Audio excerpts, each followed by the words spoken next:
ವೀಕ್ಷಕರೇ ನಮಸ್ಕಾರ. ಇದು ನಿಮ್ಮ ನಾಡಿಕೇರಿ ನ್ಯೂಸ್. ಚೆಲುವರಲ್ಲಿ ಚೆಲುವ ನಮ್ಮ ಶ್ರೀಕೃಷ್ಣ.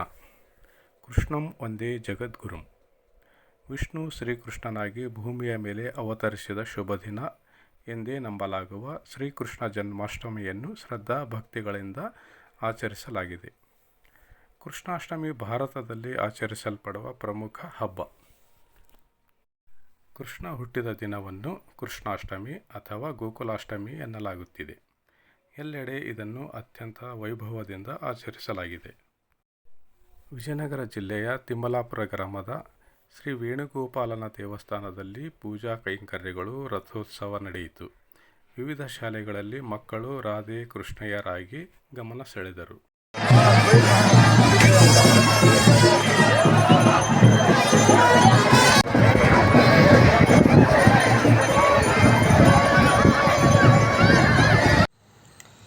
ಎಲ್ಲರಿಗೂ ನಮಸ್ಕಾರ.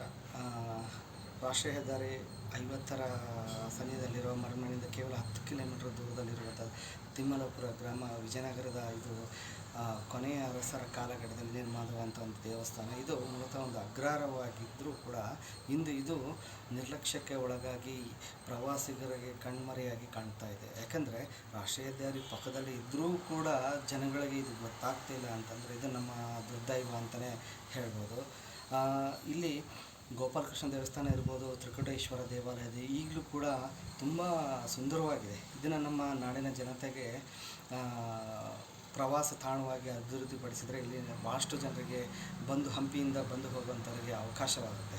ಸೊ ಇಲ್ಲಿ ಇನ್ನೂ ಆಗಬೇಕಾದ ಕಾರ್ಯಗಳು ಏನಂತಂದರೆ ಇಲ್ಲಿ ಮುಖ್ಯವಾಗಿ ಕುಡಿಯ ನೀರಿನ ವ್ಯವಸ್ಥೆ ಇರ್ಬೋದು, ಮೂಲಭೂತ ಸೌಕರ್ಯಗಳು ಇರ್ಬೋದು, ಮತ್ತು ಪ್ರವಾಸಿಗರಿಗೆ ಮಾಹಿತಿ ನೀಡುವಂಥದ್ದು. ಇದು ಬೈಕಾರಪ್ಪ ನಿರ್ಮಿಸಿರುವಂಥ 16 ಕೆರೆ ಜೊತೆಗೆ ಗೋಪಾಲಕೃಷ್ಣ ದೇವಸ್ಥಾನ, ತ್ರಿಕೂಟೇಶ್ವರ ದೇವಸ್ಥಾನ ನಿರ್ಮಿಸಿದಂಥದ್ದು. ಇಂಥದ್ದನ್ನು ನಾಡಿಗೆ ಪರಿಚಯ ಮಾಡಿದಾಗ ಸ್ಥಳೀಯ ಒಬ್ಬ ಆಡಳಿತಗಾರ ತನ್ನ ಜನಸೇವೆಯನ್ನು ಯಾವ ರೀತಿಯಾಗಿ ಮಾಡಿದಂಥ ಇಡೀ ಜನರಿಗೆ ಗೊತ್ತಾಗುವಂಥದ್ದು.